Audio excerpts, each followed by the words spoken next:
Olá pessoal, tudo bem? Espero que sim.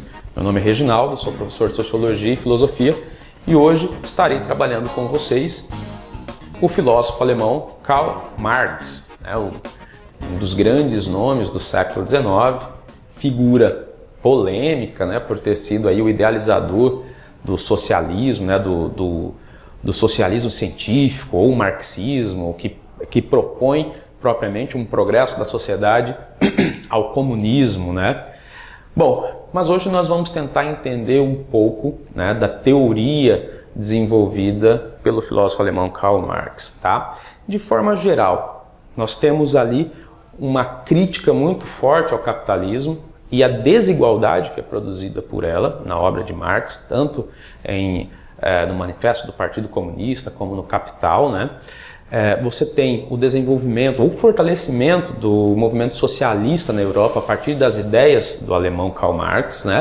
E nós temos uma grande parceria que é muito importante para o desenvolvimento dessas principais obras de Marx com o Friedrich Engels, tá? Bom, continuando. A obra de Marx está estruturada em 3 partes, ou melhor, em 3 pontos, Nós temos uma análise da economia política clássica britânica, o desenvolvimento do liberalismo, com Adam Smith. Nós temos também a sua obra ancorada na experiência do socialismo utópico francês, as figuras aí de Proudhon, de Saint-Simon, E, por fim, também um diálogo, muitas vezes, melhor dizendo, uma dialética, uma oposição a filosofia idealista de outro alemão, do Hegel. Então, esse é o tripé que constitui a obra de Marx, que constitui propriamente o socialismo científico. Bom, primeiro a gente vai ver aqui um pouco dessa relação da obra de Karl Marx, aquilo que é chamado de materialismo histórico, que a gente vai explicar mais para frente, com a obra de Hegel, tá? Bom, a concepção de Hegel era que o desenvolvimento da história, ela parte de uma dialética entre as ideias. O que eu estou querendo dizer com isso? É que as ideias em choque, elas movem os homens, movem a materialidade, a transformação da realidade social. A gente pode utilizar como exemplo a perspectiva de que as revoluções, por exemplo, as revoluções, em tese, partindo dessa perspectiva de Hegel, elas nascem do quê? De um conjunto de ideias. Ou seja, os homens matam e perdem a vida por acreditarem em um determinado propósito, em um determinado conjunto de ideias. Então observem que as ideias estão movendo os homens. Observem também que você tem em choque homens com concepções distintas da realidade a partir de um conjunto de ideias entrando em choque. Então você tem o quê? Percepções distintas de compreensão da realidade. Esses choques, dentro de um processo revolucionário, dentro das guerras, promovem a transformação da sociedade. Basta a gente observar as várias revoluções que a gente citou em nossas aulas anteriores, Revolução Francesa, Revoluções Inglesas, Revolução Industrial. Todas as revoluções alteram a realidade social, construindo direitos, construindo novos deveres, rearticulando o modo de se fazer política e os modos de produção econômica também. Então, o que Hegel estava dizendo é que o que move a materialidade seria as ideias. Hegel entendia que existia uma espécie de consciência, um espírito, que refinava as suas percepções a partir desses embates. Ainda uma associação com preceitos religiosos. Por isso a teoria de Hegel é tida como idealismo, tá, gente? Por quê? Para ele, são as ideias que movem a materialidade no seu processo de transformação, ok? Então, por isso, idealismo. Não se esqueçam, a teoria de Karl Marx é materialismo histórico, ou seja, ele entende a transformação da sociedade de modo inverso ao que propõe Hegel. Para Marx, são as necessidades materiais que propriamente geram as transformações, que constroem as ideias, tá? Então, voltando ao que eu estava dizendo aqui, a percepção de uma ideia, de uma consciência que se refina, que entra em combate e cria novas percepções da realidade, que transforma a materialidade, seria como se fosse a consciência de Deus, ok? A consciência de Deus. Então observem que existe uma associação das percepções de Hegel a uma noção ainda religiosa. Marx entende que essa percepção, ela retira do homem, que é um agente histórico, a responsabilidade pela transformação material. Ele retira o protagonismo. Para Karl Marx, como disse anteriormente, são as condições materiais de existência dos seres humanos que levam eles a transformar a realidade, a construir ideias. Então, de forma muito simples, Hegel, as ideias movem a materialidade. Para Marx, não. É as condições materiais que propriamente criam as condições para a transformação das ideias. São as causas materiais, são as necessidades materiais que propriamente conduzem as ideias. Então, daí o nome da teoria de Marx é materialismo histórico. Mais à frente, nós iremos entender o que propriamente, especificamente, Marx está falando dessa materialidade, da condução das ideias a partir dessas questões materiais. Bom, um código, ou melhor dizendo, um conceito que é muito trabalhado por Marx é a ideia de ideologia, ok? Ideologia. Ideologia, dentro do preceito marxista, é uma superação do idealismo de Hegel, como a gente acabou de observar. E o que seria propriamente essa ideologia que Marx está dizendo? Marx vai dizer que a ideologia, ela é construída pelos grupos dominantes, que possuem as condições materiais favoráveis. Essa ideologia possibilita aos detentores dos meios de produção, daqueles que detêm propriamente o controle sobre o Estado, estabelecer uma visão de mundo, uma visão da realidade. Então, é uma imposição da visão da realidade para as massas dos trabalhadores. Então, a gente pode utilizar como exemplo o controle da mídia, a imposição de leis, o setor jurídico, a religiosidade. Então, tudo isso, quando está sob a mão de um grupo dominante, você tem o controle de como impor a visão sobre o mundo, de realidade. E Marx entendia que essa noção de ideologia era sempre a condução de uma realidade defeituosa, deturpada, que o grupo dominante, a gente vai falar ainda sobre como ele enxergava a organização da sociedade, mas é a classe burguesa, deturpava a realidade, né, de forma proposital, para impedir que a massa, o proletariado, o trabalhador, compreendesse as coisas como de fato elas eram. Ou seja, se ele não consegue compreender a realidade, ou se essa realidade é vista de forma turva, deturpada, ele não consegue ter a percepção de que é dominado e explorado. Então, o conceito de ideologia em Marx é o quê? É a imposição da visão de mundo do grupo dominante sobre a massa de trabalhadores de forma proposital, uma concepção deturpada da realidade. E aí é o que nós chegamos ao conceito de alienação. Marx entende, como eu acabei de dizer, que essa deturpação da realidade, essa construção de uma realidade deturpada que é imposta pela classe dominante à classe oprimida, ela é proposital porque se o trabalhador não compreender que ele é explorado, se ele não compreender que ele é oprimido dentro desse sistema econômico, político e social, ele não se rebela, ele não toma consciência da sua situação. E se ele não toma consciência da sua realidade, ele pouco pode fazer para transformá-la. Então a ideia de alienação é um produto da imposição da ideologia burguesa, porque propositalmente ela deturpa a concepção da realidade e impede o trabalhador de tomar consciência e de se rebelar contra essa estrutura de exploração e de dominação. Ok? Bom, agora a gente fala especificamente da teoria de Marx, da luta de classe. Observe. Nas nossas aulas anteriores, nós percebemos que todos os teóricos da chamada sociologia clássica, eles se preocupam muito em encontrar um objeto de análise, de estudo, onde se estabelece uma lei geral, universal, para que você consiga prever, a transformação da sociedade e para conduzir a sociedade. Em Kant, nós vimos a lei dos 3 estados. Em Durkheim, nós vimos o fato social. Em Marx, nós iremos ver a luta de classes. Segundo Marx, nós vimos que a transformação da sociedade se dá a partir da materialidade. Ou seja, são as condições materiais dos indivíduos que levam eles a transformar a realidade social, a construir ideias sobre o que é liberdade, sobre o que é igualdade, sobre o que é justiça.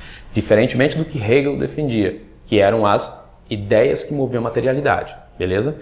Então, como é que Marx entendia essa lei geral de funcionamento, de transformação da sociedade, o materialismo histórico? Bom, é a partir da chamada luta de classe. Segundo Marx, a sociedade em que ele vivia, uma sociedade moderna, burguesa, industrial, ela estava organizada a partir de 2 grupos. Os burgueses, que eram detentores dos meios de produção, e além de deter os meios de produção, que são as fábricas, eles também controlavam a política, o Estado, ok? O outro grupo social existente era o proletariado, o operário, que trabalhava nas fábricas. Esse não detinha meios de produção, muito pelo contrário. A única coisa que ele tinha a oferecer era a sua força de trabalho, ok? Mas é preciso a gente voltar um pouco à Revolução Industrial. Percebam, como a gente disse em aulas anteriores, que a Revolução Industrial mecanizou as forças de produção. O homem, em certa medida, foi substituído pelas máquinas, ok? E essa substituição marginalizou a força de trabalho do operário. Então ele era cada vez menos importante dentro dessa dinâmica de produção. E aqueles que ainda continuavam a ter os empregos, a sua função dentro desse processo produtivo era limitada. Ou seja, apertar um botão, ajustar uma determinada coisa. Então, todo esse processo industrializante de transformação, ele marginalizou a força de trabalho, marginalizou o operário, que passou a ser menos importante dentro dessa dinâmica. Vejamos. Então, observem que nós temos aí uma sociedade estruturada a partir de 2 grupos sociais, que cria o quê? Uma oposição, ok? Aqueles que detêm os meios de produção e aqueles que não detêm os meios de produção. Percebam que, desde Hegel, você está vendo um processo dialético. Dialética seria um embate, um debate entre ideias, promovendo o quê? A transformação da realidade social. Aí eu disse para vocês que Marx fala que esse choque não é entre ideias, mas é entre condições materiais de existência. Você tem a burguesia. Quais são as condições materiais de existência da burguesia? Detém meios de produção, possui riqueza material, possui saúde, possui educação, possui cultura. E quais são as condições? As condições materiais do proletário lhe possibilitam isso? Não. O proletário, ele é destituído de bens, ele é destituído de possibilidades. Então percebam que é fundamental observarmos que na teoria de Marx tudo está pautado na materialidade. Ter condições materiais ou não ter condições materiais de existência. E são essas questões que levam os homens aos embates. Quando a gente observa as greves operárias, essa greve operária é contra quem? É contra a burguesia. Então nós temos embate entre 2 grupos que possuem materialidades, que possuem condições materiais de existência distintas. Quando a gente observa processos revolucionários que envolvem esses 2 grupos, nós estamos observando o que Marx chamou de luta de classes. E Marx vai dizer, como isso é uma lei universal, uma lei existente dentro da composição da sociedade, isso não seria algo apenas da modernidade. Ao longo de toda a história da humanidade, essa luta de classes existiria. Ele vai dizer, se tu vai observar a Idade Antiga, pega o recorte de Roma, você vai ter o patrício e o plebeu. Se você vai à Idade Média, pegando o recorte da sociedade feudal, você vai ter o nobre, o senhor feudal, contra o camponês. Se você avança para a Idade Moderna, você irá ter o burguês e o proletariado. Então, de acordo com Marx, toda a história está estruturada em dois polos, em dois grupos de condições materiais distintas. Por isso, o materialismo histórico conduzido por luta de classes. Então, a luta de classes é uma lei que propriamente constitui a realidade material. De acordo com Marx, em todo o processo histórico, aquele que é o oprimido, em um determinado momento, ele precisa tomar consciência da sua situação e se rebelar contra a sua estrutura opressora. Mas por que ainda naquele período vivenciado por Marx, o proletariado não se rebelou ou não conseguiu de forma satisfatória se rebelar contra a burguesia? Porque a burguesia conseguiu desenvolver a alienação do trabalhador. E alienado, ele não conseguia criar consciência da sua situação. Por isso é importante interligar o que é ideologia, alienação e luta de classe. Porque para Marx, dentro do sistema capitalista, a burguesia constituiu uma concepção da realidade enganosa que alienava o trabalhador. Alienado, sem conseguir ter uma noção real das coisas, esse trabalhador não tomava consciência da sua posição e da necessidade histórica que o grupo oprimido tem de se rebelar contra a estrutura opressora. Beleza? Bom, agora nós iremos entender, a partir de outro conceito de Marx, mais-valia, como, propriamente, a classe burguesa conseguia acumular bens, acumular riqueza, em detrimento do proletariado, que sempre se aprofundava na crise e na miséria. De acordo com Marx, a posse da propriedade privada, que são os meios de produção que a burguesia tem o controle, é o que garantia a eles a produção da miséria do proletariado e o acúmulo de capital da burguesia, através do que ele chamava de mais-valia. A mais-valia seria propriamente, vamos dizer em resumo, um meio pelo qual a burguesia conseguia se apropriar de parte do que era produzido pelo proletariado. Vamos em um exemplo muito simples, é claro que ele não vai conseguir abranger toda a sistemática da mais-valia. Mas é como se dentro da fábrica o trabalhador estivesse ali fornecendo o seu trabalho, a sua mão de obra, por 12 horas, mas recebesse muito menos que isso, 10, 8 horas. Então, para onde foi a outra parte que lhe cabe dentro desse processo? Essa outra parte, ela fica com o burguês. Ele faz isso com todos os trabalhadores. E dessa maneira, Marx entendia que, através dessa apropriação de parte do que era produzido pelo proletariado, o burguês conseguia acumular capital, enquanto o proletariado perdia capital e, propriamente, vivia uma relação extremamente desigual dentro do sistema capitalista. E como combater propriamente essa relação de desigualdade dentro do sistema capitalista? Marx entendia que a luta de classes, como a gente já pontuou, era o motor da história. Ou seja, em todos os momentos da história da humanidade existe um motor de transformação da realidade social. Ela é a luta de classe, é a luta entre desiguais, é a luta entre a classe opressora e a classe oprimida. Duas forças antagônicas que são inversas e elas precisam entrar em confronto, porque é do confronto dela que a história se desenvolve, e não do choque de ideias, mas sim das condições materiais distintas entre um grupo e outro. Então, Marx entendia que o proletariado precisava tomar consciência da sua situação de explorado. Ele precisava tomar consciência de que ele tinha um papel histórico, que era de se rebelar a essa estrutura. Por isso, uma frase bastante comum da teoria marxista, a luta de classes é o motor da história, ok? Bom, como vocês podem observar, Marx observa toda a transformação da sociedade muito relacionado a um viés econômico, de forças produtivas, de relações sociais de produção. Então você tem toda uma estruturação no sistema capitalista, que cria benefícios a um grupo que detém os meios de produção e propriamente gera desigualdade e miséria a um grupo que não detém os meios de produção. Então, Basicamente, a gente vai até ver com outro sociólogo, Max Weber, né, que vai entender a realidade social não apenas a partir da economia, mas também do status social, a partir do partido, né? Mas a idealização de Marx, ela está muito pautada na questão econômica. É a questão econômica que propriamente que serve de elemento para se compreender a realidade social. E aí Marx vai determinar que o sistema capitalista ele está ancorado em duas estruturas fundamentais. O que ele chama de infraestrutura e o que ele chama de superestrutura. O que seria a infraestrutura? A infraestrutura é como o sistema capitalista está estruturado dentro das suas instituições materiais, físicas. A fábrica detém o meio de produção, o proletariado não detém meio de produção.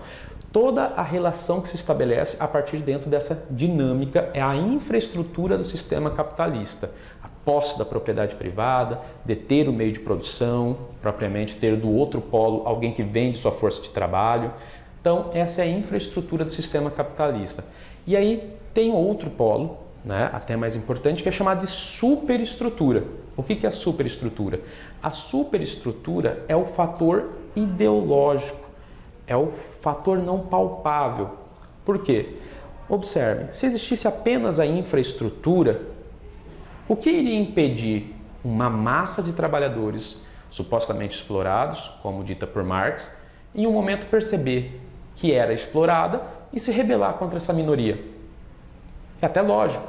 Se você tem milhões de pessoas sendo oprimidas por algumas centenas, o que impede essas milhões de pessoas de se rebelarem contra essa estrutura opressora, que é basicamente a infraestrutura? O fator que é a superestrutura, que é o fator ideológico, que é de compreensão da realidade. Ele é extremamente importante para a manutenção dessa sociedade vista como desigual por Marx. Observem, o controle da mídia, o controle da religiosidade, o controle da lei. Percebam que todas essas questões são abstratas. Leis, religiosidade, moralidade, né? O setor jurídico de um modo geral, os meios de comunicação, a produção daquilo que possa ser visto pela coletividade como verdade. Então lembrem-se que dentro do sistema capitalista, o burguês, o detentor dos meios de produção, ele detém também o controle da superestrutura, da ideologia, ou seja, é através dela, através da religiosidade, através da moral, através da lei, através dos meios de comunicação, a burguesia promove a alienação do proletariado, o impedindo de enxergar a realidade como é e dificultando que este ganhe consciência de classe e se rebele contra essa estrutura vista como opressora por Karl Marx. Pessoal, é isso. Espero que tenham entendido um pouco dos conceitos fundamentais do marxismo e até a próxima. Tchau, tchau. Valeu!